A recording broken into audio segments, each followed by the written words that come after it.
Very often I come across doctors and nurses from abroad, and when they find out what my career has been, then they always ask me, can you explain why I got good grades all the way through college, university, and these are doctors and nurses, and yet I've come over to the UK and I cannot understand what ordinary people are saying.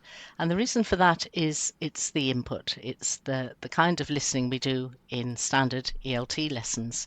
It's not the right input. And the reason for that is that the publishers are locked into English for modelling. But another factor is the nature of spoken English, which again we tend not to tackle in course books. It's incredibly hard. It's a hard language to learn. That's one problem. Another one which is dealt with in books is things like features of connected speech. So things like assimilation, where if you say something like 7 shirts quickly, it becomes 7 instead of 7. Linking, where words run into each other. Elision happens a lot, so hardly anyone says last night unless they're an actor in a course book. They don't say sandwich. Those sounds get elided or are missing. But the main thing is students need, of course, they need lots and lots of lexis. But a major problem is they know loads of these words. The fact is they don't recognise them. So I took 80 snippets, and I analysed the language of each of those. And in fact, 90% of the words that were used in all those situations were B1 level or below. So they were words that students knew. It was just they don't recognise these known words that are in their productive lexicon, but not when they hear them in a stream of speech. A lot of what's spoken about in the course books, not course books, sorry, in teacher training books, is a kind of artificial model of English. It's English as it should be spoken, but not as it is spoken in real life.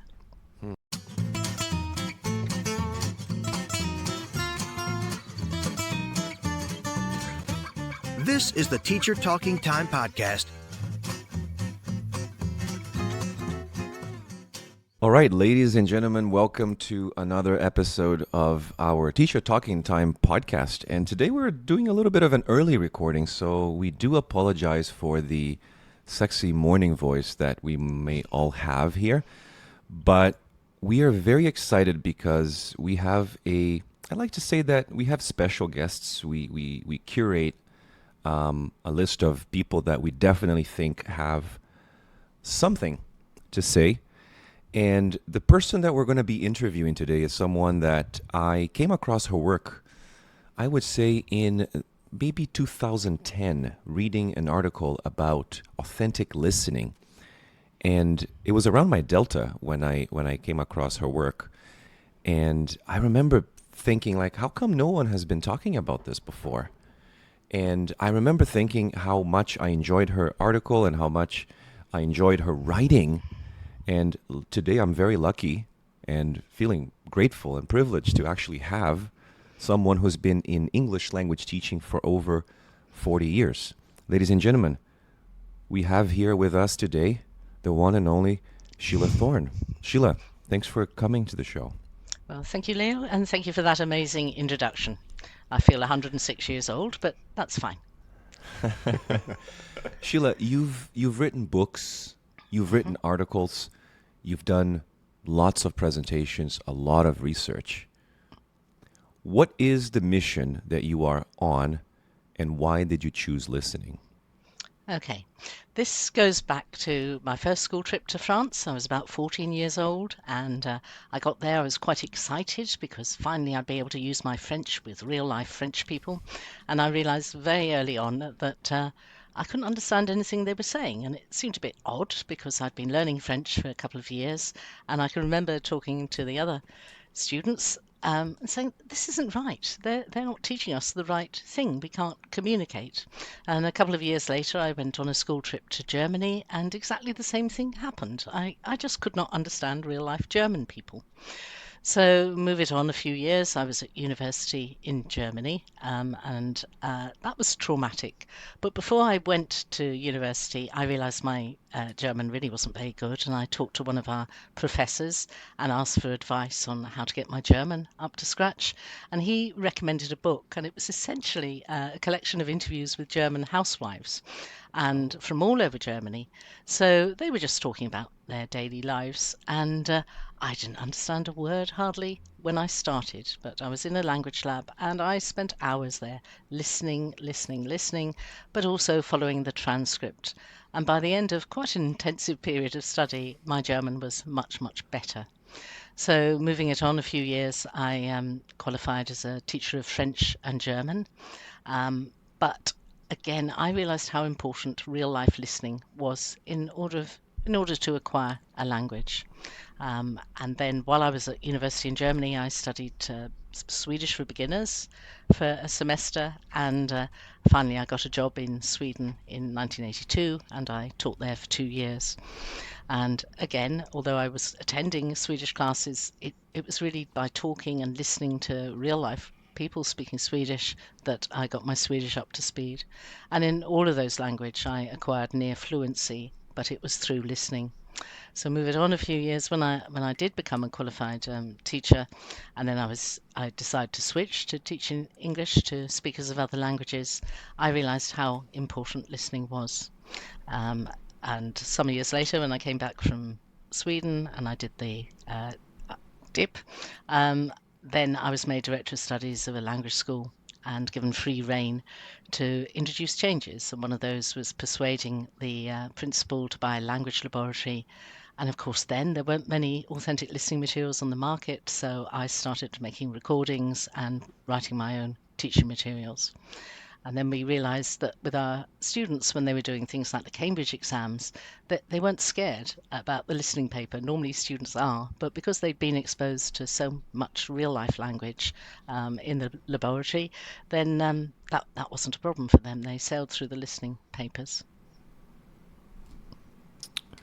Quite the journey you took us on here. A couple Yes. of very interesting things I did know. Uh-huh. But you did mention that it was through real life listening and Mhm. communicating in the language that you Yeah. feel like you've achieved a certain level of proficiency. You said you a Yes, that's pretty right. high level of proficiency in the language.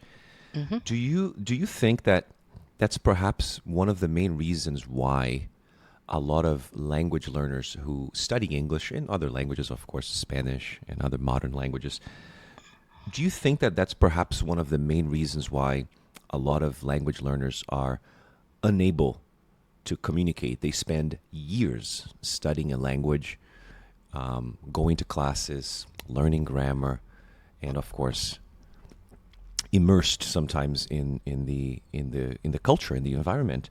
Yet, I would say a large majority of them really are unable to reach this level of proficiency. Would you say that the fact that they're not exposed to, as you describe, real or authentic listening and a focus on communication, do you think that this is the reason why, or perhaps one of the main reasons why people fail to learn languages? Mm.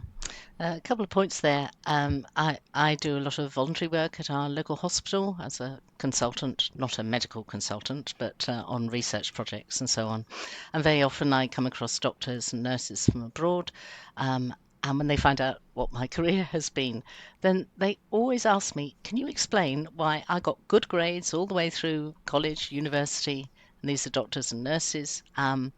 And yet I've come over to the UK and I cannot understand what ordinary people are saying. And the reason for that is it's the input. It's the kind of listening we do in standard ELT lessons. It's not the right input. And the reason for that is that the publishers are locked into English for modelling. So typical unit in a course book, it will start with a dialogue, very good, but that dialogue has been scripted and it's been graded to the student's level. And worst of all, it's performed by actors who are very different from ordinary people. They articulate very clearly. I know this, we have quite a few actors in our local pub, and you can always tell when they're there, however distant they are, because you can hear exactly what they're saying. So the input is not real life input. It's fantastic for modelling and for teaching new language, by which I Hmm. mean lexis and grammar, but it's not real life input. It's not going to help them cope with the real life language outside the classroom. And the problem with those doctors and nurses is they have not been exposed to the right input. They've passed their exams, they've done really well, But when they're confronted by real life speakers of the language, it's very, very difficult for them to understand. One thing, Leo, you're talking about communication. I really focus on listening rather than listening and speaking combined. So that's a pure focus on listening. I think really there's been a move to say, well, whenever we're listening, we're with other people, we're communicating. But in fact, in terms of teaching listening, you need to focus solely on the audio. Penny Earn made the point that if students can listen and understand just the audio input, just how much better they can understand when they can see body language and facial features and everything. But in the classroom, it's far better just to concentrate on audio. And again, in teaching, there's been a move to have videos, but then you have the problem with learners' split attention span. So they're watching what's going on, they're also listening, and it's hard. And this is another feature that we're not open and honest with students. We don't tell them how difficult listening is in another language. It's ever so challenging. It takes a lot of cognitive effort, but we pretend, oh, no, it's fine, and everything's easy and fun. And I'm afraid learning a language isn't necessarily fun. It requires a huge amount of effort, and listening in particular. And I wonder if It's you mentioned the model, the actors and what they do to perhaps make the text clearer.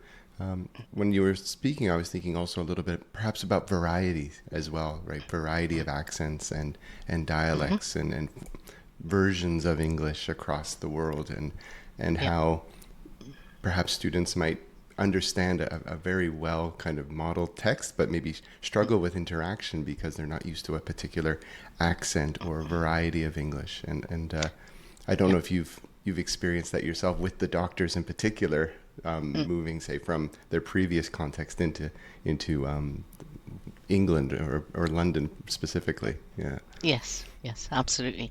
But this goes back to trace theory. So the idea is you hear a word in lots of different contexts, said by lots of different people with lots of different accents, and that sets up traces in your mind. So you will recognize that word if you've heard it loads and loads of times before. If you haven't, you won't recognize it. But another factor is the nature of spoken English, which again we tend not to tackle in course books. It's incredibly hard. It's a hard language to learn.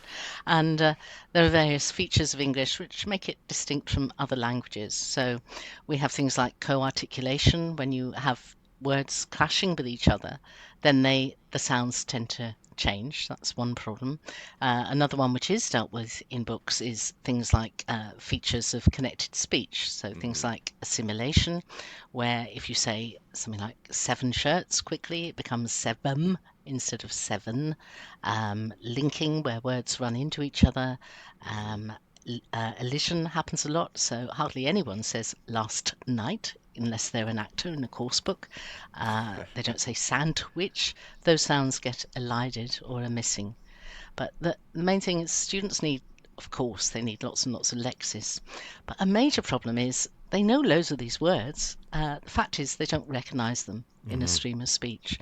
So I did an experiment a few years ago when I was writing my book where I took 20 sections of authentic language. So I did things like 20 extracts just for a few seconds from authentic interviews I'd done. I did them from radio programs, from television programs, and I also did 20 snippets from where we'd had friends coming to visit us in the house that we hadn't seen for a long time. So generally there's a champagne cork popping, but that group interaction. So I took 80 snippets, and I analysed the language of each of those. And in fact, 90% of the words that were used in all those situations were B1 level or below. So they were words that students knew. It was just they don't recognise these known words that are in their productive lexicon, but not when they hear them in a stream of speech. And that's because of what I mentioned before, co-articulation, spoken features of connected speech, and also prosody. Now that is a major, major thing. If you look up prosody in an applied linguistics book, if you're feeling strong enough, that will talk about rhythm, stress, and intonation. So in terms of rhythm, again, this is a kind of fallacy. There is rhythm. If you have a speaker reading aloud a speech, so we're talking about planned spoken English in a formal situation, they will tend to set up a rhythm. But in a lot of language, particularly spontaneous speech, they're not speaking for long enough to set up a rhythm. They're interacting with other people, they're talking over each other, all kinds of things are happening, but the rhythm doesn't apply. And yet, if you look at teacher training books, then that seems to be a major factor. But it isn't, it's only in one type of spoken English. Stress is very important in terms of word stress, and also they talk about sentence stress. But again, this is looking at formal, planned, written, read aloud speech. It's not informal English.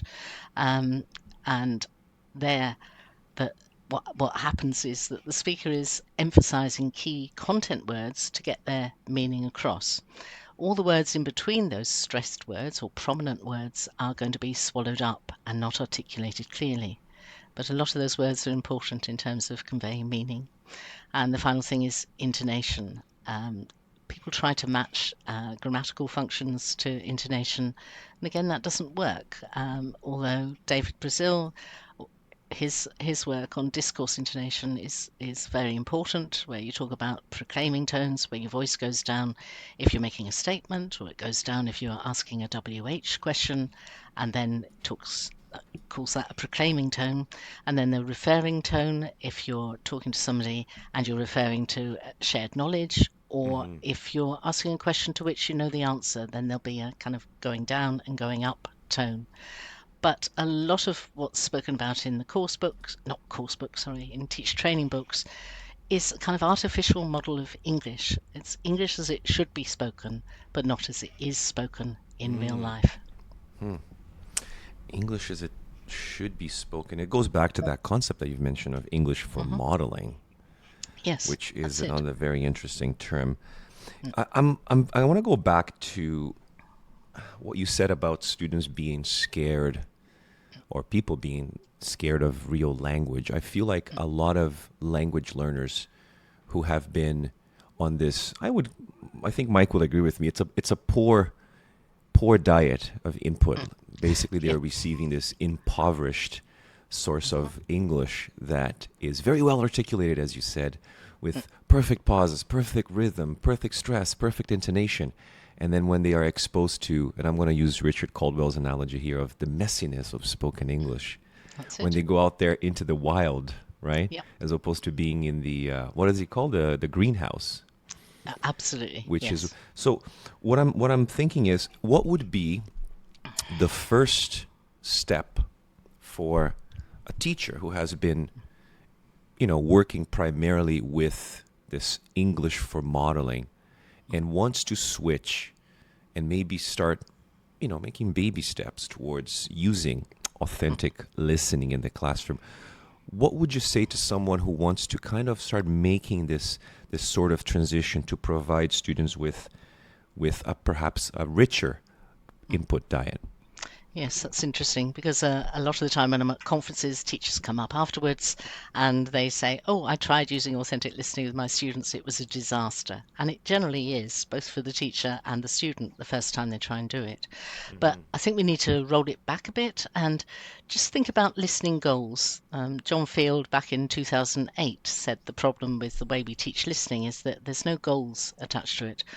What are we doing with it? And we tend to over-rely on the listening comprehension approach, where you take in a recording, there's a load of questions, and the students answer them. You play the recording twice and you move on to something else.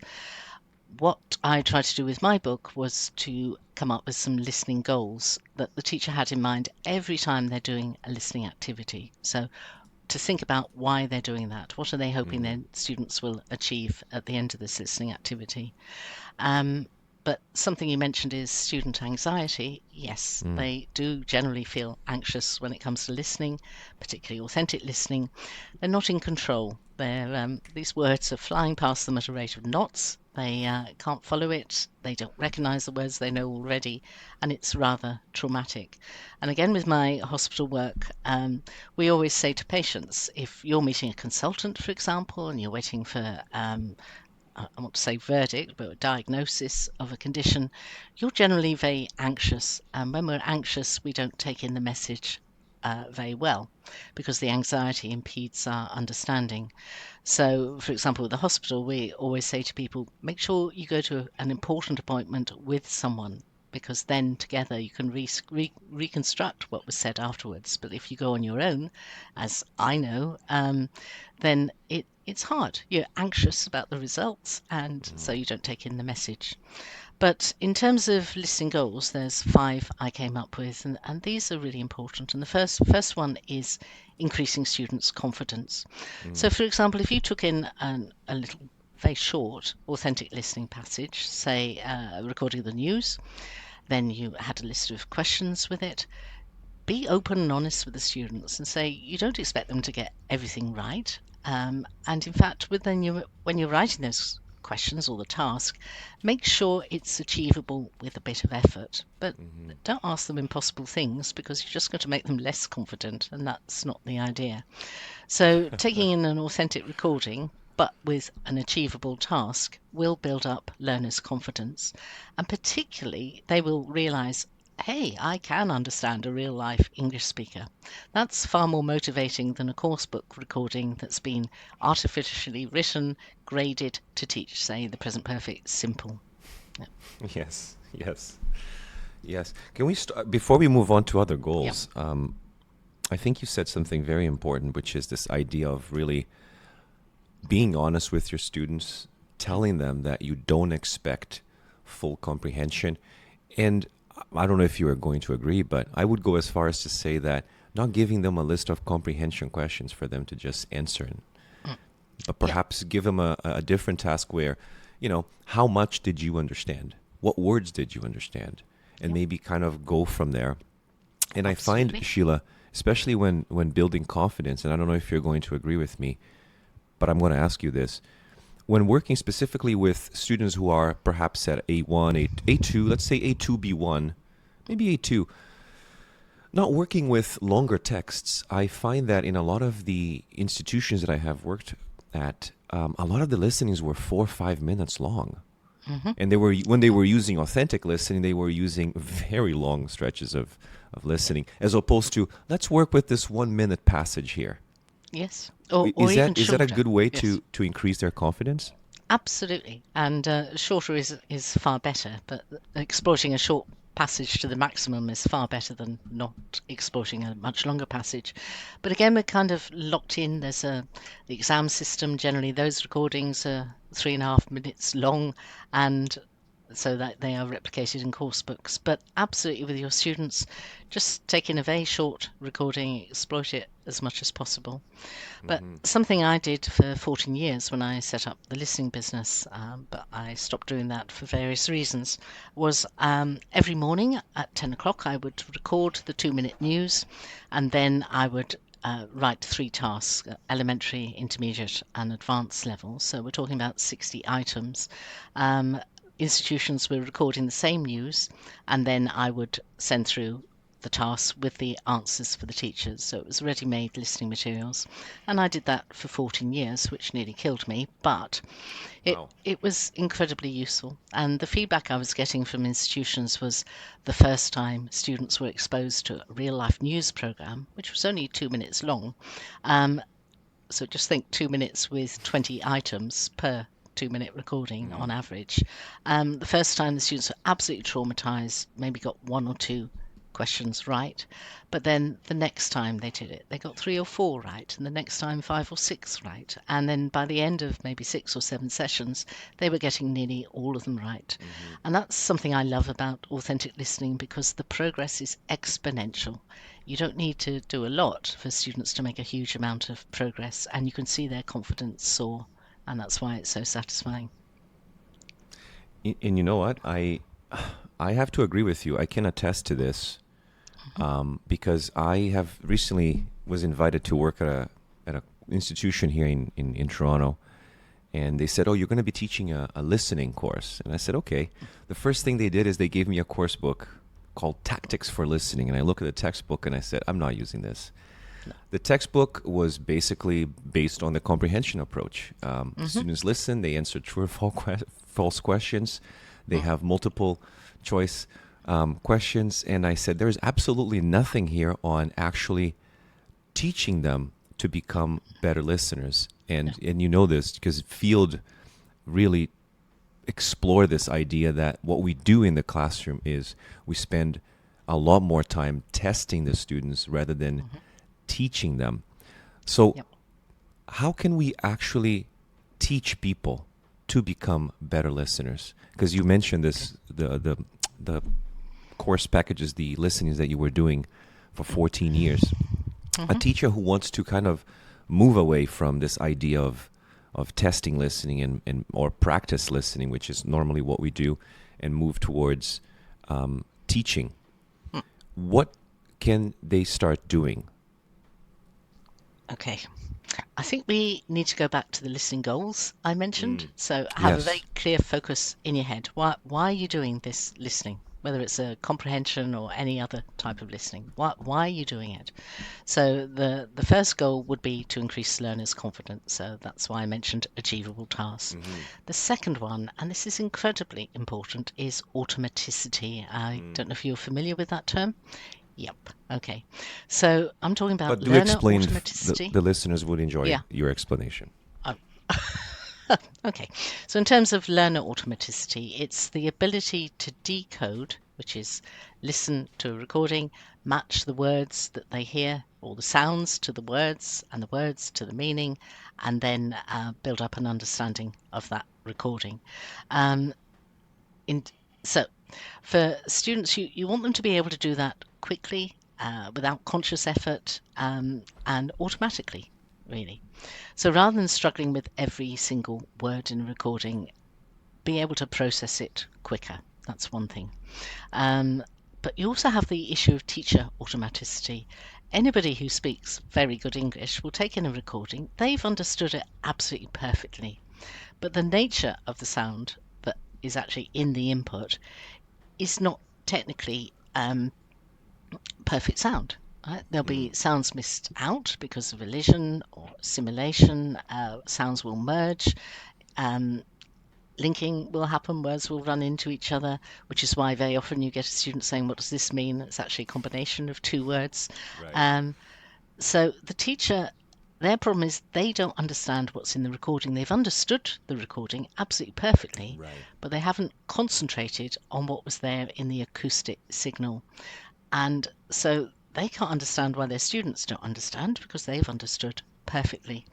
And that process for the teacher to listen to what was there in the recording when all the listening we do in real life is to get the message, to understand the content, it's very, very hard to switch that automaticity off. That's a good point. I was working on something for ITEFL next week, and it was just a couple of minutes of a recording, but I wanted to really probe what was there in the acoustic signal, and it took me 2 hours just for a couple of minutes. I came downstairs, I was absolutely white with the conscious effort of not hearing what I expected to hear, but hearing what was actually there in the recording. Things like the word didn't had become didn't, government had become government, because it had already been mentioned first in its clearly articulated form, but it was reoccurring, so the speaker didn't need to emphasize it. So that's another goal. You're trying to increase your students' automaticity, and the only way to do that is with regular exposure, not the listening comprehension approach where you take something in and you play it twice and you move on to another activity. A third goal, it's only five, but the third goal is to increase students' lexical knowledge, but not just the written form of words, the orthographic form, but also how those words sound hourly in a stream of speech. And of course, depending on the stream of speech, they can sound quite different. That's true. Fourth one is learners, just when they hear a word that they don't know, they tend to panic. So what you're trying to do is encourage learners to work out the meanings of words themselves, and you do that from the co-text, the words that have been said so far, the surrounding words, which are also the co-text, and also their real-world knowledge. But as John Field says, if you're talking about a skilled listener, it's their ability to decode automatically, this automaticity I was talking about, not their ability to work out meaning from context. That's not a skilled listener. That's using a strategic approach, which doesn't always work. I know from my experience with my late father, we'd be having chats on the phone. He was getting progressively deafer, couldn't hear a lot of the words, but from the words that he did hear, he would construct a meaning, and then I'd realise he got it dramatically wrong. There is no substitute for automaticity in students being able to decode effectively. Um, uh, Fourth goal is, that is the fourth goal, for students to work out the meaning of unknown words. And finally, prominence is so important. This idea that, yes, the speaker will stress content words generally that are important to convey meaning. The words in between get swallowed up, but they're also important. So actively drawing students' attention to this feature of spoken English, which doesn't exist in lots of other languages. Okay. Wow. So I'm going to see if I can remember Leo, the could I- 5 goals here. So we Yeah, have... no. Oh, sorry. Yes. You Go ahead, sorry Mike. about Go that. ahead. I was just going to remind everyone of the 5 goals. Please do. So Please do. Yeah. to Okay. build up their confidence, so that's the Yes. first one. Yeah, Maybe incredibly one- important. Yeah, maybe making the tasks more achievable. That's it. Not terribly easy, but Right. achievable with a certain amount of effort. And Right. along with that, praise. It's very important that the teacher praises them, even if, like I said, they've only got 2 or 3 answers right if you're doing comprehension out of 20, but at least they've understood something and it was a real life speaker. So, yeah, well done for that. The second one is to increase learners' automaticity, That's their right. ability to decode quickly, effectively, without effort, accurately. Yeah. Would you say that a good way for teachers to build or help learners build that automaticity would be to perhaps work with a transcript, so Yes. they're constantly just trying to match words, or maybe sometimes gapping Yep. parts where words get swallowed up or get, Yes. Absolutely. But I think we need to go on now to a combined approach to teaching listening, which I've developed, which I think would Okay. be helpful here. We'll come to Uh, that then. So the third we'll one come is to that. lexical knowledge. Yes, but not just written, also oral. So they're Oral, okay. recognizing the words. This is all to do with trace theory, which I mentioned earlier. Right. The fourth one is training them to work out the meaning of unknown words, but from the cotext and from the context. And the cotext is the words that have led up to that difficult word, but it's also the words surrounding it. They don't realize how often they are able to work out the meaning for themselves. And it's very important when they leave the language classroom. They will be confronted with lots of English, which is way above their level. And this is a very useful tool for them. And the fifth and final goal is to draw learners' attention to the role of prominence, that stressed words are used to convey the meaning, but there's words in between which are important as well. Okay. Beautiful. Mike, you wanted to ask something. Oh, absolutely, yeah, and it's such a great list. I think that alone is a great takeaway for a lot of teachers that are going to be tuning into this podcast. So thank you. Okay. You mentioned a couple points about lexis and vocabulary and decoding. I'm just curious, what's based on your research, your experience, what's your personal take on? Leo's going to like this question, I think. What's your personal take on presenting learners with a vocabulary list before they do a listening? Is there a best practices approach to that? Is that something, if the goal is listening, is that something that should be encouraged? Bearing in mind things like confidence and all of those other features you've mentioned. I'm sure the audience would love your take on that. Okay. I think in terms of, say, doing a listening comprehension, it's helpful at times to present them with some of the lexis that they will need to understand to be able to get the gist of the recording. But when you think about real life, how often do we know what we're going to listen to? That's actually quite rare. It might be for students, say they're going to listen to an academic lecture, or if you've chosen a program you're going to listen to, that kind of planned listening, yes, okay, but generally not. Generally, you're just suddenly confronted by some listening. You don't know what's going to happen. So I think there's a tendency to spoon feed learners too much, and not allow them to confront the realities of real life listening without it being traumatizing. Okay. But Michael, you said something really interesting there. I think you said this will be interesting for Leo. You said that so quickly. It was just a blur of sounds and incredibly difficult to decode. And even with me, an expert listener, I had to think about that little snippet before I was then following the rest of what you were saying.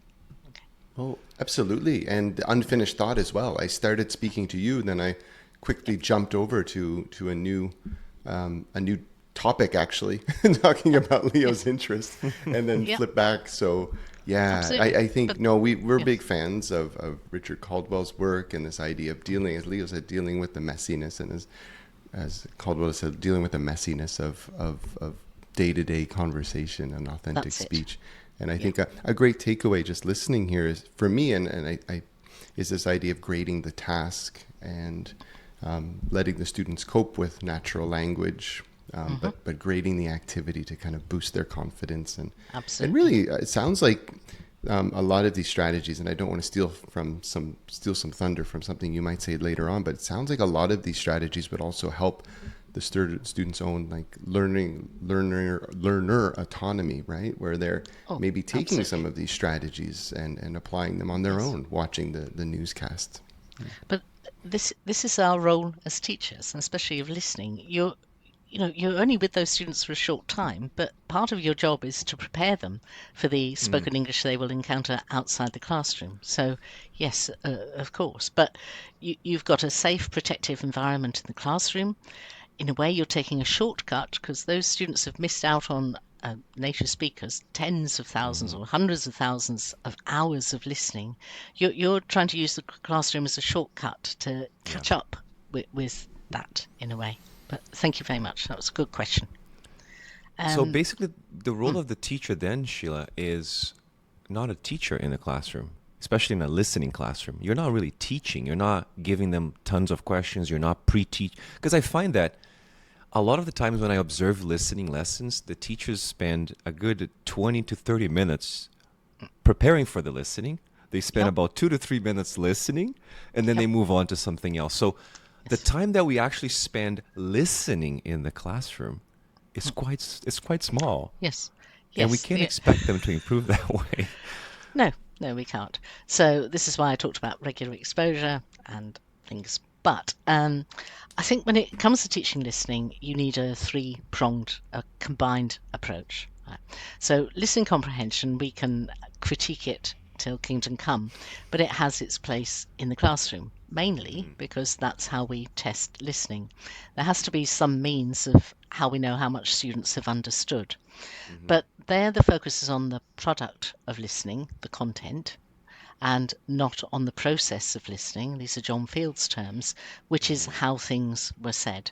And sorry, I can't remember the name for the moment, but somebody talks about the one in Gillian Brown, Professor Gillian Brown, talks about the one in a million person who actually listens to how things were said and not was said. We're very much predisposed to take away the meaning, but we don't listen to how that was actually conveyed.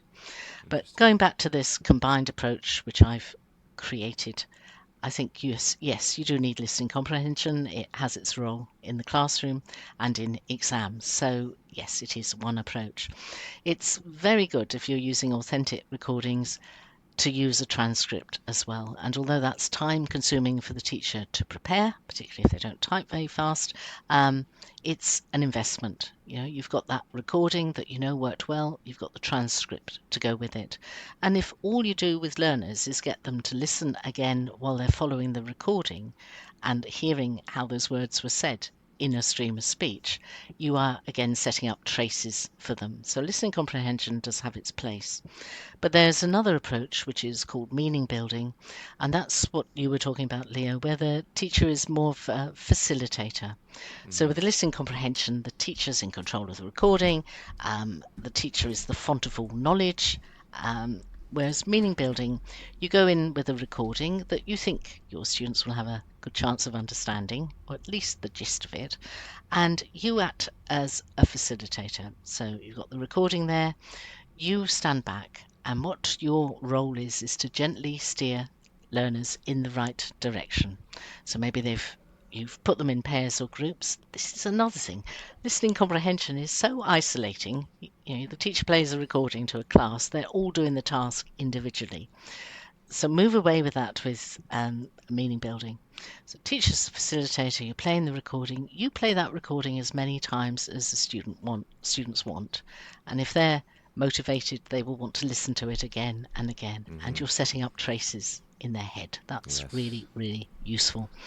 And rather than just setting a written comprehension task, you are orally with the students working out and helping them to extract meaning from that recording. But again, with that, you would take in a transcript and students would follow the transcript and hear the words that they maybe missed when they were listening. And then the final approach, and this is probably more important than anything, is decoding. So you take in something, maybe you've done listening comprehension, maybe you've done a meaning building lesson, but you work from the transcript and you suspend your automaticity and you go through that transcript, and any words that have differed from their citation form in isolation, that kind of dictionary form, those are the ones you want to focus on. So you can do that gap fills, dictation, however you want to do it. It's hard work, but it's very, very useful for the students. But there's something you can do as well with any listening, and it's paused transcription. You can do this orally or you can do it in writing. So right in the middle of a sentence, say, you pause the recording and you ask students to transcribe or tell you the last 4 or 5 words they heard. And that can be absolutely fascinating, because as teachers we tend to think they understand far more than they actually do. And that's an example in my book where I was teaching at a university, a pre-sessional course, and the students, it was listening to a news and it talked about the widening pay gap and increase in personal debt. Okay, so widening pay gap, increase in personal debt. Debt and widening are both content words. I asked the students, after I played the recording, they all said widening, they all said debt. Absolutely fine. But I'd set them an exercise, and they all did the exercise on the back of a piece of paper where we'd done this listening before. And I noticed that nearly all of them had written whitening instead of widening and death instead of debt. So high levels of personal death. I wouldn't have realised that, but because I was just checking orally, it wasn't until I saw it in writing that I'd realised they had misunderstood hugely, but I wasn't aware of that. Yeah. Okay. Interesting. So just going back, so when with teaching listening, it's a combined approach of listening comprehension, meaning building, and decoding. And the decoding is on something they've already listened to for another purpose. But all of this is setting up traces in their mind of those words said in myriad different ways. When you say pause transcription, that's really interesting, I think. And that made me think of, I guess, the opposite of that. And how much stock do you put into prediction as it correlates to listening and understanding listening? So if we pause a transcription and maybe ask the students, hey, what do you think the speaker will say next? How important is that in terms of them being able, how much is it processing of what they've heard versus the comprehension being able for them to kind of predict what's possible to come next? Okay. I should add, Andrew, that paused transcription is a John Field term, and he was the first one who came up with that. Okay. That's very interesting. You're saying about prediction. So you pause the recording and you ask students to think about what's coming next. That could just be the next word, although that's difficult to do because the way words run together. But if you pause the recording at a pause, that's a very good technique. But the problem is that with elementary learners, say B1 and below, they're so busy decoding, they're so busy processing what they've heard that they don't have the spare cognitive ability, the spare mind space to be able to predicting anything. They're to be able to predict anything. Sorry, my English went a bit awry. What they're doing is all their mental effort is processing what they've heard, so they don't have the spare capacity to think about what's coming next. And again, John Field, he said to just below B2 level, learners are very much engaged with decoding. Interesting. Very good.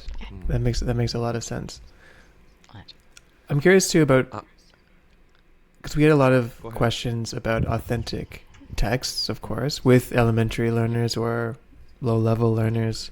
We've kind of covered, Mike mentioned this, and it sounds like with the listening business, the news that you would record, you mentioned elementary tasks, intermediate tasks, I think, Yeah. and advanced tasks. Mhm. It sounds like all those tasks were with the same audio, the same recording. And if so, just putting you on the spot a little bit, do you recall, I think our listeners or teachers are always interested in, I think that the issue is they tried to find a different audio for low-level learners instead of grading the task or altering the task to build their confidence at a different level, as you would say. Do you have an example, or can you remember an example of an elementary task for the same audio as, let's say, an intermediate task? Okay. Being really honest, okay, taking a recording and trying to set 3 different tasks for it, at say comprehension tasks, is incredibly difficult. I have done Yes. it, but it's hard work. Okay. I think with elementary learners, you're far better off grading the recordings in terms of vocabulary, speed of delivery, and so on. So, for example, years ago, I was giving a talk, and there was a teacher there who never cracked a smile. She'd come to loads of my talks, but she was quite a scary participant in the audience. And at the end of this particular talk, she stuck up her hand and said, "I've seen you speak loads of times." And I thought, oh my God, what's coming next? Predicting something awful. And she said, but there are no authentic materials on the market. You keep talking about we should be using them with our learners. So why don't you write some? At which point the whole audience burst into applause. And that was the key for me to start writing authentic listening books. So I'm very grateful to this woman, but she was scary. I would say for for teachers, yes, it is possible to write 3 different tasks on the same recording, but it's hard. And really, it's much better to grade the recording for use with elementary learners. And what I found was just doing interviews, especially with older people, they have a tendency to think a bit more before they speak. They tend to speak more slowly, even tend to articulate more clearly, but they're still a real life English person, and the students will still get a lot out of it. So for my books, I was talking about a typical day, a place they knew well, their family, that kind of thing. Very useful language for the learners to acquire as well as to be able to listen to effectively. And yeah, that worked. That worked really well. You have definitely helped me understand and actually explain why I have seen incredible progress with the group of learners that I'm currently working with. As I said earlier in our conversation, I decided to ditch the textbook and just work with authentic materials. I think there are a lot of there's lots of websites that you can actually find really good authentic materials. One that comes to mind is StoryCourse, where basically people storytelling. So it's basically people sharing stories of like this woman talking about her dead grandmother, and Lovely. it's amazing, because what I've noticed is, going back to this traces theory that you mentioned, Sheila, what I've noticed with my students is, of course, doing all of those things, lots of meaning building, lots of decoding. I try to stay away too much from testing. I do the testing in a different way. The comprehension is more like, let's say they listen to 5 people talking about their morning routine, and these are all like real people talking about it. And then, of course, a good way of testing them is like, what's the first person's morning routine? What's the second person's morning routine? And things like that. But what I've noticed, and this is something that I did without thinking too much about it, but of course, drawing on the work of Field, your work, and Caldwell's work, whenever I figured out parts of the speech or the listening that students were having problems with. And of course, I decided to isolate those sounds. And I found the document here with some of the words, is to go to. So that was like one little chunk, one stream of speech that students couldn't understand, because is to go to doesn't sound like is to go to. Isigodu, Isigodu, Isigodu, Isigodu, Isigodu. So a lot of students couldn't understand that. And I, of course, collected over the last 6 weeks, I've collected these little streams of speech. And then yesterday we had a test, and I decided that I was going to do a different test. And I wanted to get your take on this. First time I've done this. I recorded myself, and this, of course, over the last 6 weeks, they've been practicing and listening to a lot of different, I don't know if you're familiar with the website Youglish. Yes, I am. Yeah. Youglish is great because if you just type is to go to, you will hear 30 different people saying is to go to in different ways. Okay, good. And what I've noticed yesterday is, okay, I'm going to give them a test. And I was thinking, how can I give them a real listening test to actually show me that they have improved their listening? So I recorded myself reading 10 sentences with these is to go to, lives in, and get lots of, from her, which becomes from her, and a lot of. And I only gapped those things. And then I recorded myself. I put that in a Google Drive, gave the students the QR code, and I said, now I want everyone to put on their headphones. I gave them the handout, and they had to write all the sentences. Last night, I looked at their tests, and they did amazing. Oh, fantastic. I wondered what you were going to say there. So, and a lot of them have come to me and said to me, Leo, I understand spoken English now. But as you said, first week when I played the first recording, they all looked at me and they were like, I have no idea what this person said. No. But now whenever I tell them, did you finish? Did you finish? Or did you eat? They understand that. Yes. So it's wonderful.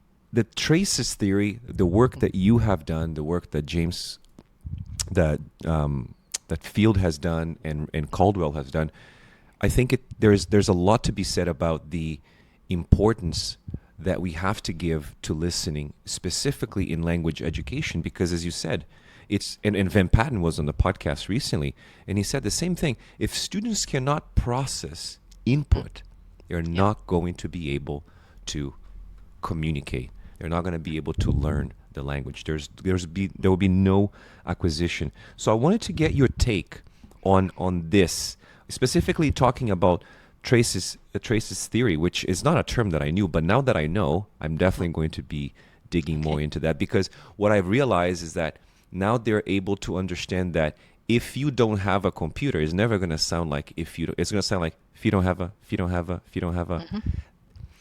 Because they have those traces in their mind. Is that exactly what it is? Is that the whole point of actually working with authentic listening?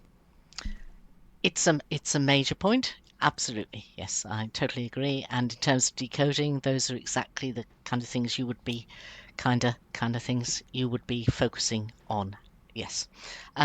Trace theory, your learners, they heard that recording, they then heard you. More useful if they heard lots of other people, but how are you practically going to do it? But it's quite interesting. Say a word like didn't becoming didn't. Okay, this is nothing to do with learners' ability or what level they're at. It's just telling them or demonstrating for them that a word like didn't in a stream of speech very often becomes didn't. Now, you don't need to do that hundreds of times.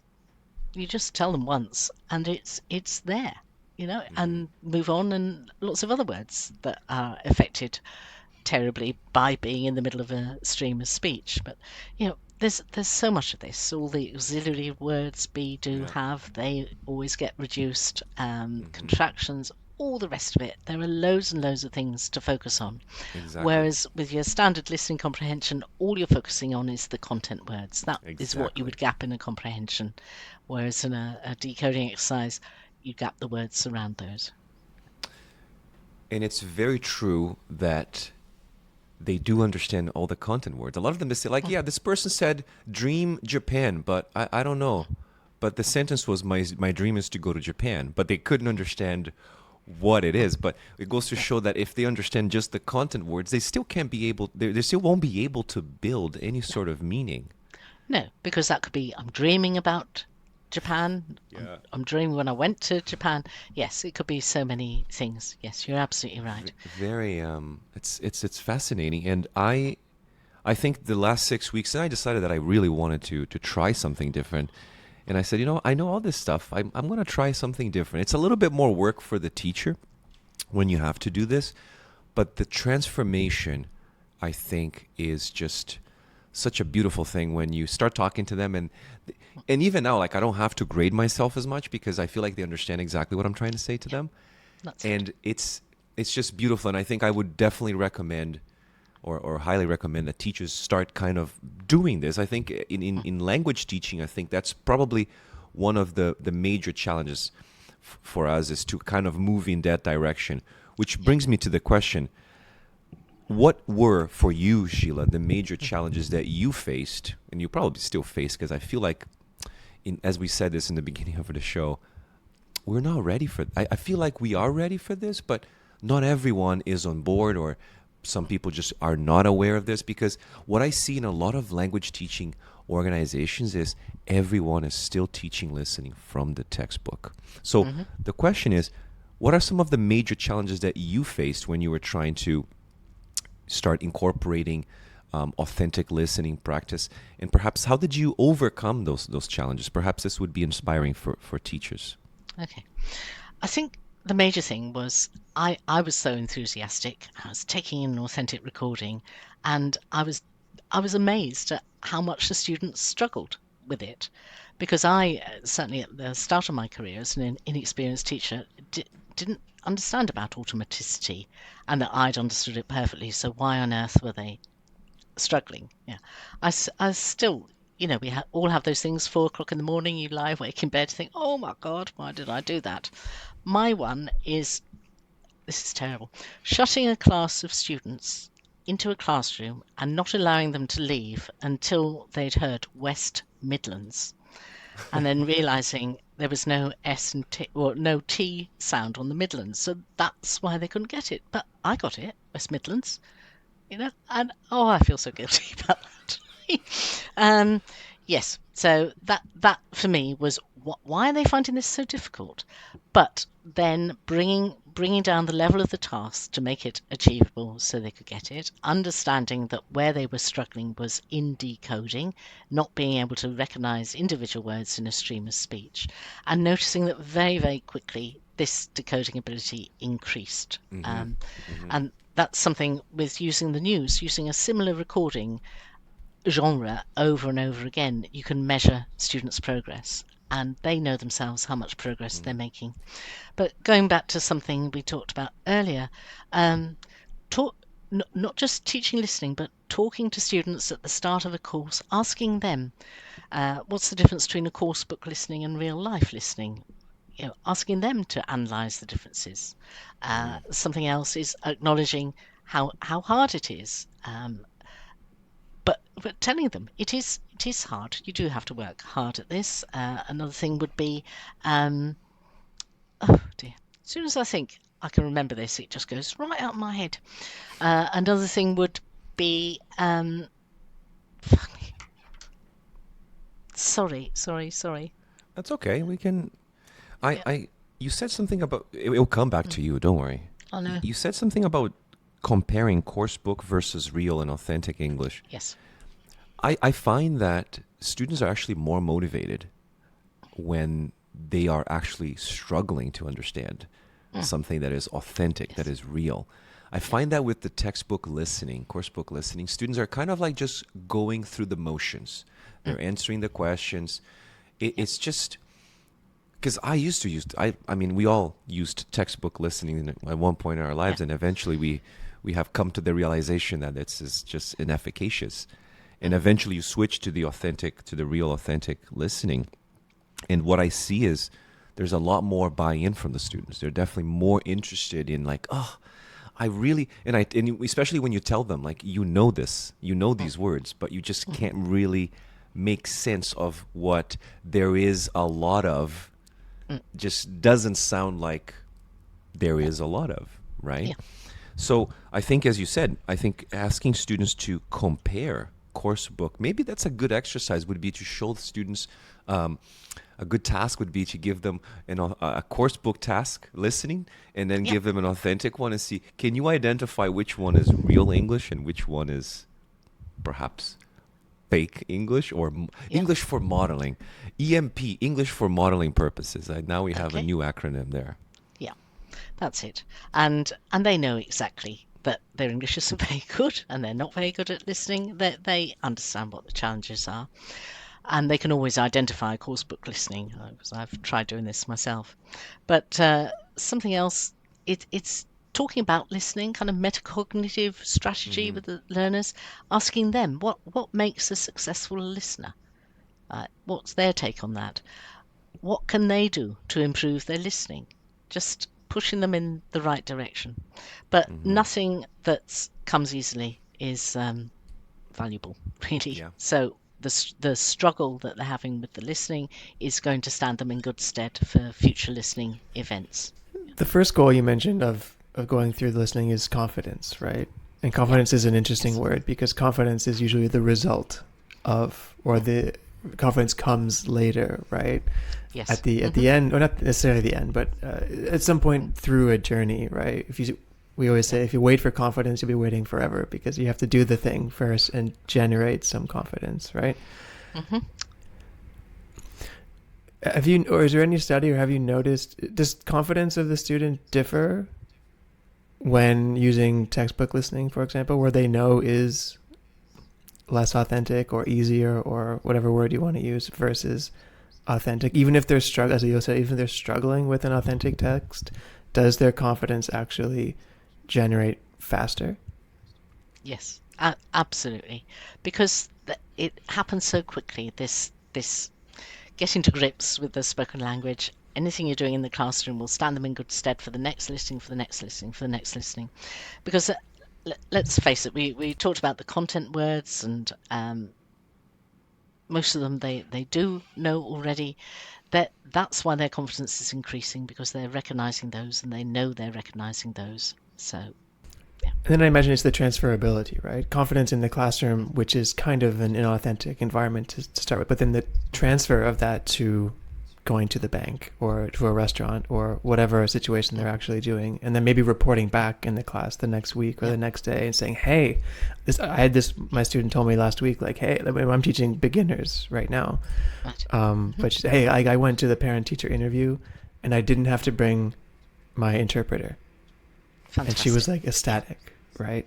So the transferability, I imagine, then the confidence goes to a whole other level. Yes.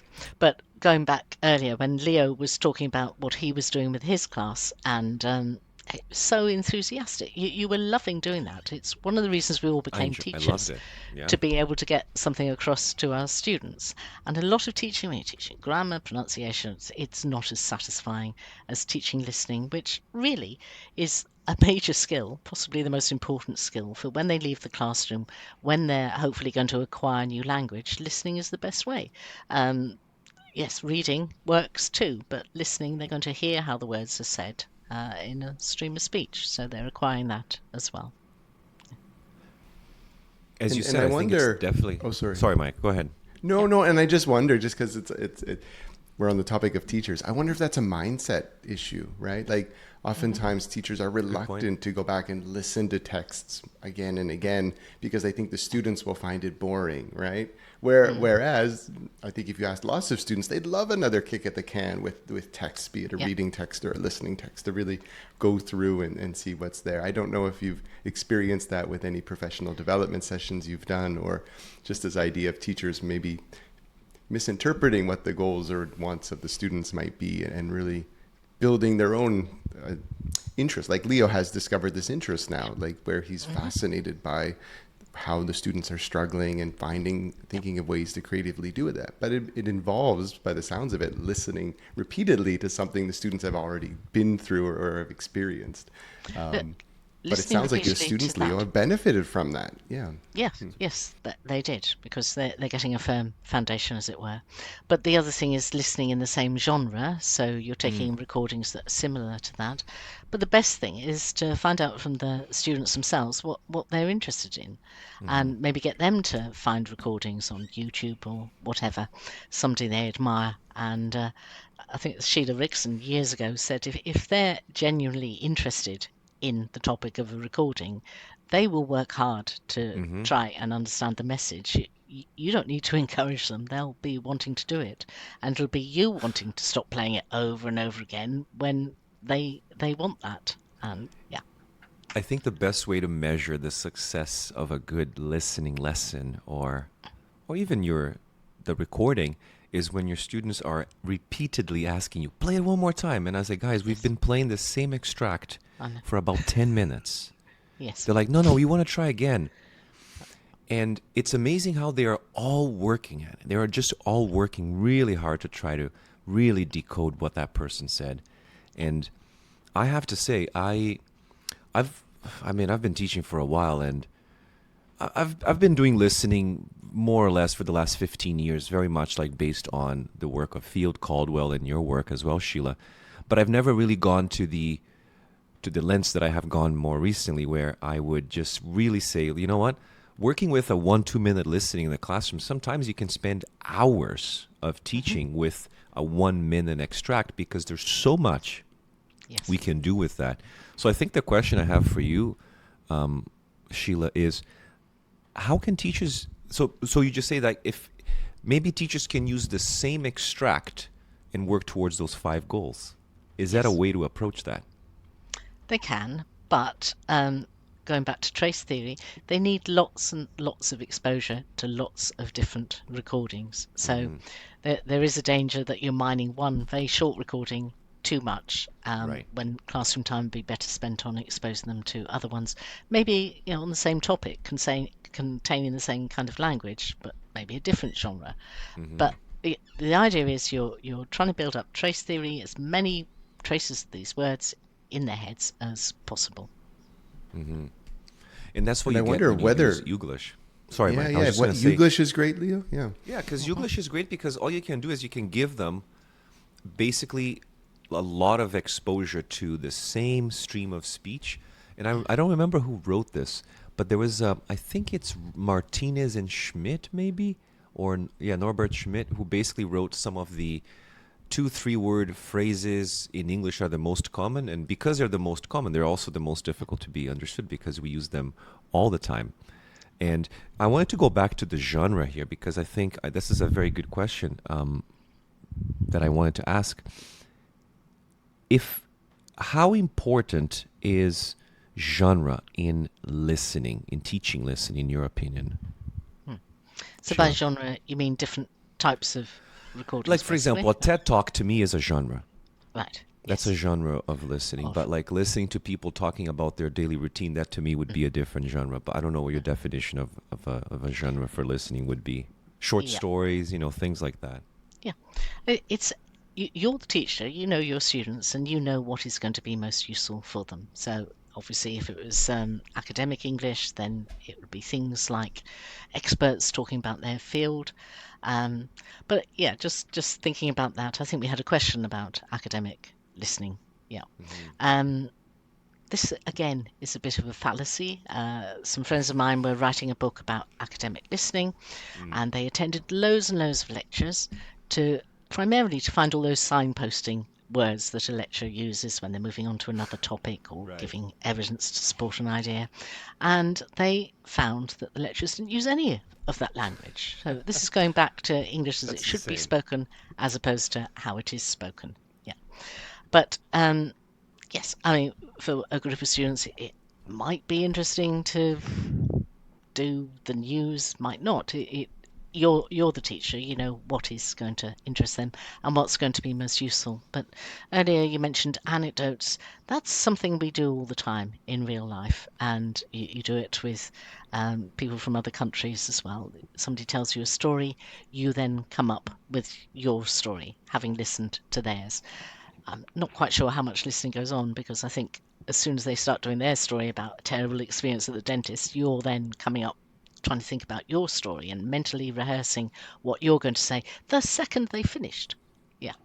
This is something I do in the pub sometimes with my friends when I notice it going on, and I just stop them and say, what did I just say? And they can't remember because they were focusing more on what they were going to say. But yes, it's just funny. But yes, major exposure, but not to things that are not useful for them. Right. I hope they have to take a drink after that Yeah, that's a good if they idea, get it isn't wrong. It's I the want to least go they back could to do. Can we go back to the academic Can I please have a comment? toke of my electronic cigarette? I've got three of Yeah, you firing please. questions at me. Please It's quite do. intimidating. This is we like to think of the podcast as just us having conversations. That's basically it. Unfortunately, we can all be at a pub and have microphones around us, but Yeah. but I want to go back to the academics genre here, Sheila, because Mike, you'll probably know this. When we are teaching academic listening, we focus a lot on signposting. That's all. That's all we teach in academic listening. Is like you have to listen for the signposting. But again, as you said, this is English for modeling purposes, but not Yes. how profs actually No. lecture. So Yeah. what did they find out? Like, how can we prepare students for academic listening? And now I'm actually curious. Okay. What is the problem for them? Why do they struggle to understand an academic lecture? So if we think about that, vocabulary, maybe. Yeah, content. But Yeah, mostly. yeah, but they're doing a degree eventually in, so they should be acquiring that specialist vocabulary anyway. I would posit that they're more not understanding because of the type of delivery. And with lectures, it's the same thing. They will focus on the content words. The bits in between will be reduced or simplified, so the students won't recognise those stretches. Content words are not so much as an issue. And I don't know if you've heard of H&H theory, Lindblom's H&H theory. No. This has changed my life when it comes to listening. So H&8 by who? Okay, it's Lindblom, so Lindblom. Swedish. Okay. Yeah, Blum H&H theory. And the H&H stand for hypo and hyper articulation. Right. So the idea is, if you're sitting with a group of friends, maybe in a bar, and you're chatting, you've known each other for years, you're very familiar with each other's voices. If someone's sounding, I don't know, bit less enthusiastic than normal, they're bored, somebody, if their pitch goes up, more than they normally speak at a higher pitch, then, they're excited about something. You can recognize all these things because you're so in tune with each other's voices. In a situation like that, you hypo-articulate. You don't need to speak clearly at all. You will understand each other, even if there's background noise, all the rest of it, because you're so familiar with each other's voices. That's one type of spoken English at a kind of cline. The other end of the cline is the formal read aloud spoken English, and that's more like the coursebook English. Right? So with that, if you're speaking and you've got an audience, you do tend to articulate more clearly. And lecturers vary dramatically. I mean, I've been to lectures where the lecturers read every single word aloud. Others do speak in a very formal way. They're very ponderous. There's lots of pauses. They think about what they're going to say. And if you were to transcribe that, it's almost like written English, because they're very experienced, they're very fluent speakers. But then you have lecturers, especially now, who tend to be more informal, and those are the ones that the learners will struggle with. Yes, they will probably recognise the content words. They should. It's within their area of study. But it's those words in between that they will fail to decode. Especially when the lecturers go off-piste and they illustrate something with a story, then yes, they're totally confounded. This has amazing implications for how we actually design EAP, English for Academic Purposes, listening now, and the way we teach that. Because remember, Mike, I think, and Andrew, you probably remember this too, we would give, for the sake of authenticity, what we would do is we would expose students to like a 15-minute lecture on a topic that they're not even part of their major, and we would expect them to just wait for the signposting language when a lot of the times there was none. Yes, exactly. Yeah. And it's, in a way, it's a travesty. I don't think we're doing a very good job of preparing our students for either real-world listening or that academic listening. Is that what really prompted you to write your latest book, Integrating Authentic Listening into the Language Classroom? And more specifically, Sheila, what problem what problem are you trying to solve in ELT? I think it's that there's so many misconceptions in ELT. Part of the problem is that teachers, when they're doing their training, don't get very much input on listening. They've got to cover all 4 skills, classroom management, all kinds of things. So very minimal input. So on a I don't know, Cambridge Search course, it's maybe just a couple of hours, a bit longer on a diploma course, but they don't go into it in great detail. They then become qualified teachers, they go into the classroom. Yes, they're using the course books. Maybe they try to use some authentic listening. And as I said, if they haven't done that before and the students haven't been exposed to it before, it can be a bit of a disaster. And they will never do it again. I cannot tell you how many conferences I go to where people come up and say, well, I did try it, but it didn't work, so I never use it. I think one of my worst experiences was giving a 3-hour talk at a college, a further education college, on a Friday afternoon, where they were doing ESOL. So it was refugees and asylum seekers. They'd got me there on Friday afternoon. Nobody wanted to be in this talk, but they had to be. And they were talking at the start. I was talking about the listening they did, and they said, well, we don't do any listening because our students get all the listening they need out in the community. So there I was talking for 3 hours to an audience that really didn't want to be there, and made it very clear that they didn't want to be there indeed. What was I saying? Yes, why I wrote the book. Yeah. So I have noticed over the last 20 or 30 years, since I've been banging my head against a brick wall trying to persuade publishers to include authentic listening, I have noticed they are including more authentic listening videos. Fantastic. So, like, typical example would be a unit on food and drink, and then some interviews with real life people, Vox Pox interviews. Pox? Vox Pop. Vox Pox would be something very, very different. So they include Vox Pop interviews with people in the street. Fantastic. Real life language. But then all that happens is, what does this person like eating for breakfast? What does this person like when they go out for dinner? They're not mining the actual content of the recording. They're only dealing with it for comprehension. And there still pursues this idea that you give students listening comprehension. Tasks, they listen to something twice, and Richard Caldwell talks about the process of osmosis, as if that's going to make their listening better, when, as you said, Leo, you're just testing them with listening comprehension. Yeah. Wow. So I got very, very frustrated, indeed. And there's been time in my lives. Sorry, Andrew, this is going very unfluent. There have been times in my life. Authentic listening. I know, it's crap, isn't it? There's been times in my life where, I don't know. Yes, I used to get this a lot at conferences. I'd get members of the audience coming up afterwards and saying, yes, but you can only use authentic listening with advanced students. I'd say, no, it is possible with lower level learners. No, you can't. Yes, you can. And that was one of the motivations for me to write my Real Lives, Real Listening series. Great series, and by the way. Thank you very much. But normally when you write a series, you start with intermediate level. And I was so determined to prove that you could use you could use authentic recordings with elementary students. So I put all my money into doing the elementary one first.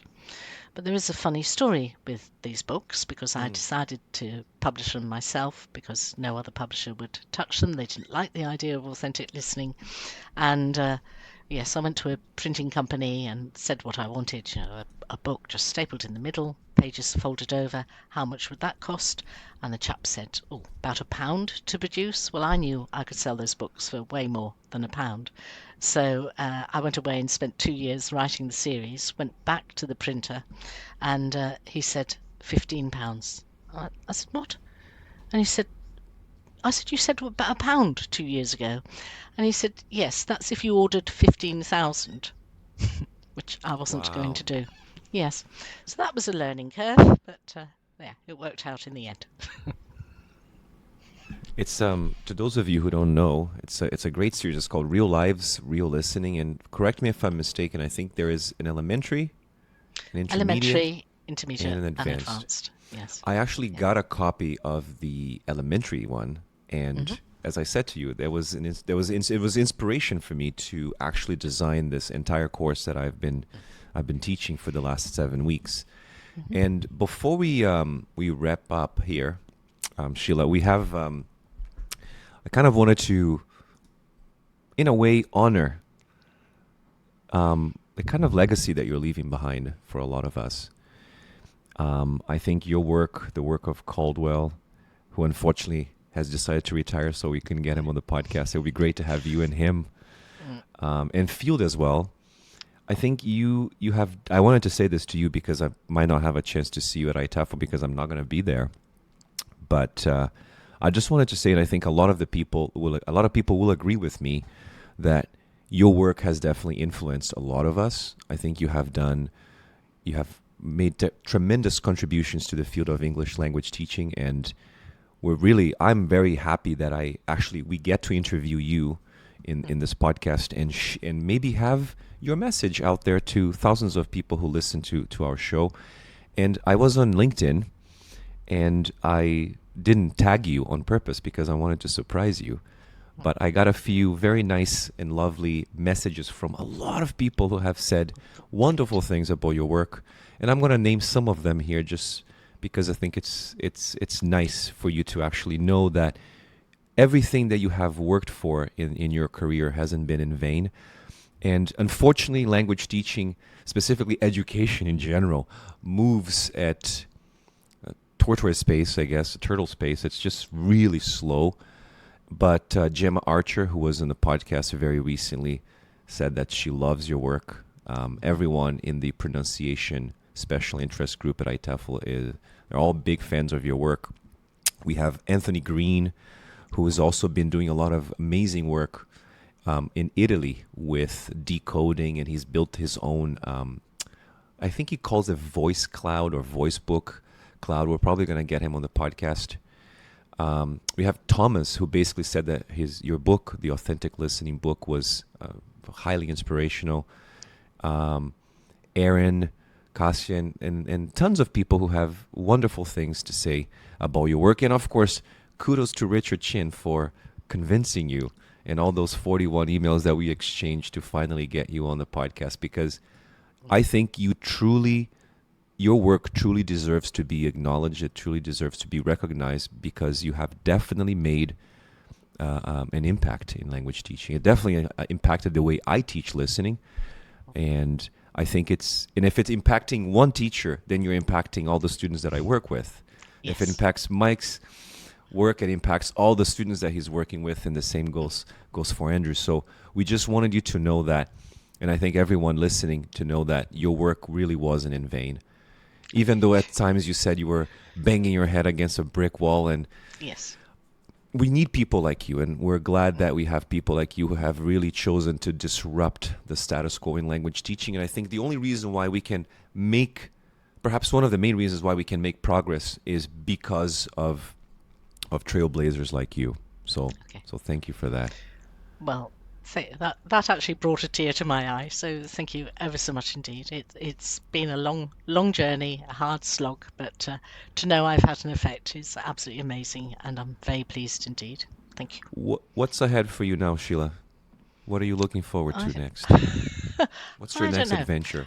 I'm on the cusp of retiring, but then we have a session like this and I get all enthusiastic again, and I would absolutely love to write another authentic listening book. The problem with authentic listening is it's really hard work. We talked before about writing transcripts, making the recordings. It's tough. Having written the authentic listening methodology book, I would love to follow that up with a series of interviews, monologues with interesting people, using the same approach that I've used in my methodology book and turning those recordings into ready-made teaching materials. I'm so aware that teachers do not have the time to produce their own materials. They've got far too much to do. But I would just love that, to have a book with my name on it and ready-made materials for teachers, so at least they were using the right approach. Mm-hmm. Yeah. But Beautiful. We'll see. Beautiful. Yeah. Before we get you out of here, Sheila, we have a thing that we do at the end of each show, and it involves questions. So it's two parts. Every guest we interview, we ask them a question that they would want to know the answer to, and we ask that question to the next guest. So the first part is I'm going to ask you this question, which was left for not for you because they don't know who the next guest is going to be. It's just a question that they ask. And then we ask you to answer it the best that you can. So here's the question that was left to you by the previous people that we interviewed. And it's as follows. In the age of English dominance or English as a global language, why should people continue to learn additional languages? What, you expect me to answer that? Yes. Now? Blimey. Authentic listening there. Yes, English is a dominant language, for good or bad. But if you truly want to communicate, it's far better to do so in your own language, I would say. But I'm feeling very guilty now because something we didn't cover in the podcast is how much we should be using recordings with speakers of other languages. You know, we have the statistic 80% of interactions in English do not feature a native speaker. So it shouldn't just be L1 speakers of English that we're using, it should be L2 speakers of English. I tried for my ITEFL talk, I did an interview with a builder who's become a very good friend of mine from Slovakia, and I started off giving him lessons for about 6 months, but we've become friends now, so he does work. I just chat to him, maybe correct some L1 transfer errors. So I did this interview because I really wanted some classic L1 transfer interview errors, and he wasn't making any. So I said, Thomas, I don't understand. Why aren't you making any mistakes? And he said, oh, sorry, you want me to speak crap? I thought, I have taught that boy well, but yes, where was I? Yeah, obviously your mother tongue, the first language you use, is the one that you are best at communicating with, and long should those languages last. And it makes me very upset that so many world languages are dying because of this dominance of English and Mandarin Chinese. For sure. All right. Right. And now you want a question for the next That works. speaker. So that is that's part two. A question that you can ask anything you want, anything you're interested in or interested in learning about or whatever. And then we ask it to the next person. You don't know who they are or what their expertise is in, but what question would you like us to ask that person? Okay. Maybe what area of your expertise gets you out of bed in the morning and fires you up and makes you want to share it with the world? Great one. Good. Do you think we've covered everything? I've got a list here. Things I want. Definitely not everything, but we're out of time, so you'll have to do it again. You'll have to come back, Sheila. You'll have to do it again. You can't retire, Sheila. So that just basically means you can't really retire. Maybe what we could do in the future is we can run a webinar and you can get to some of those things so we can share with we have a pretty good network of people, of teachers that we're trying to reach and we're trying to educate. And I think that's the primary reason why we do the podcast. We want to bring people who actually, as I said to you, have something to say. And it's a message that we want more people to hear. We want teachers to teach listening better. We want teachers to develop their expertise, develop their agility when they teach listening. And this is why we have you here on the show. And we wanted to thank you once again for your time, for all the work that you have put out, all these tasks, the books, the articles, the research, the presentations. And lucky are those who actually get to see you at ITEFL. That might be your last dance there, I guess, right? It could be. We shall see. Right. How would I? Yeah. Well, when I was writing my latest book, Integrating Authentic Listening in the Classroom, something I really wanted to do was make it very accessible. I find a lot of applied linguistic books are really, really hard because of the technical language. So I wanted to get my book, bring it down to a level where newly qualified teachers or training teachers could actually get to grips with the content and demystify the terminology of applied linguistics. The way I did that was I got 5 friends of mine to read through every chapter and give me feedback. But the key thing was 3 of those friends have never taught English, don't know anything about it as a subject, had jobs like radiographer, administrator, and to get their feedback, which mainly consisted of things like nobody likes a smart ass, or you think you're really clever, that kind of thing. But it helped me bring down the level of the book to make it totally accessible. I was very aware when I started as a teacher, trying to get to grips with the language of applied linguistics, because I was interested in listening, but it just really put me off, and I didn't pursue it. It was such a barrier. And I think it is to many teachers. So that was a key aim in writing my book. Yeah. Okay. Yeah, that's we could have explored that. There's a lot more to explore. We'll put the link to the book in the notes below the show as well, so everyone can grab a copy of it. Yeah. And especially for those 5 people, it would be interesting if they could see this podcast. Is there a way of you getting the link to me, or do I have to pay a vast sum of money? It's very expensive, but we can send it to you. Yeah. Oh, fantastic. Well, thank you very much. You just gave us a start. Yeah. Don't say too much. You might give us ideas. Well, we haven't actually spoken about a speaking fee for this one, but that's fine. Exactly. I will give it to you out of my own goodwill. It's been so lovely. Thank you, all of you. You're such nice people. Richard said you were, but I thought I'll believe that when I see it. But you are. Leo, Andrew, Michael. Nice. Good. Right. Thank you, Sheila. I'm gonna go now. Thank you. Thank you, Sheila. That was amazing. We're gonna wrap it up now. Have a great day. All right.